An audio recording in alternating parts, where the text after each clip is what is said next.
దైవ మర్మములు. సహోదరుడు భక్తి సింగ్ గారి అనుభవములో దేవుడు ఆయనకు బయలుపరిచిన దైవ మర్మములు. జూలై 11.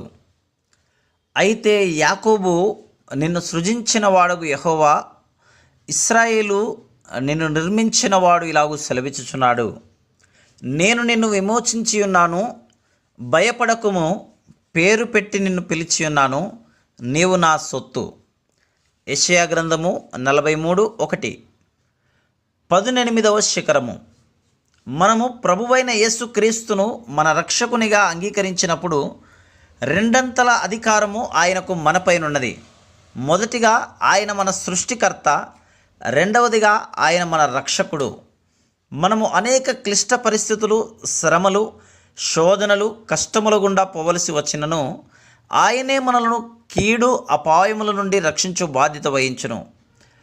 ఏ భేదము లేకుండా మనలో ప్రతి ఒక్కరము ఏదో ఒక రకమైన క్లిష్ట పరిస్థితి, పరీక్ష లేక శ్రమల ద్వారా పోవలసి ఉన్నది.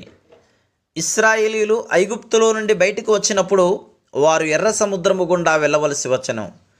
నిర్గమకాండము 14:6-29 ప్రభు ఎట్లు వారిని ఎర్ర సముద్రము గుండా క్షేమముగా దాటించెనో రాయబడి ఉన్నది. శత్రువు మనలను ఏ రీతిగా వెంటాడినను పర్వాలేదు, చివరకు వాని తంత్రములన్నీ వ్యర్థము చేయబడును. మరియు ఒక దినమున శత్రువు దేవుని శక్తి చేత మృంగివేయబడుటను నీవు చూడగలవు.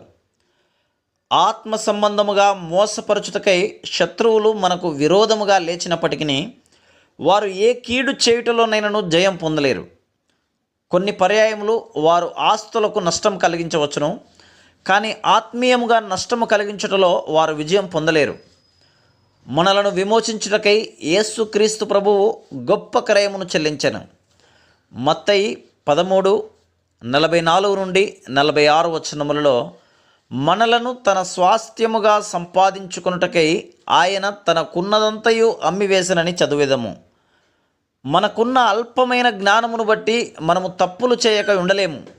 అయితే ప్రభువు మనతో, మీరు నాకు చాలా ప్రశస్తమైన వారు అని చెప్పుచున్నాడు. అంతేగాక మనము తప్పిదములను చేయకుండా తప్పించుటకు కూడా సాధ్యమైన ప్రతి ఏర్పాటును ఆయన మన కొరకు చేసి ఉన్నాడు.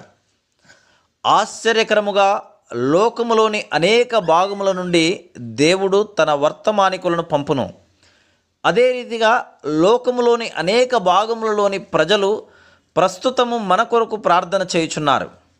మనం ఆయనకు ప్రశస్తమైన వారమైనందున అనేక మంది దేవుని ప్రజల చేత ప్రార్థనలో ఎత్తిపట్టబడటం వలన అనేక అపాయముల నుండి కాపాడబడుదుము. Praise the lord.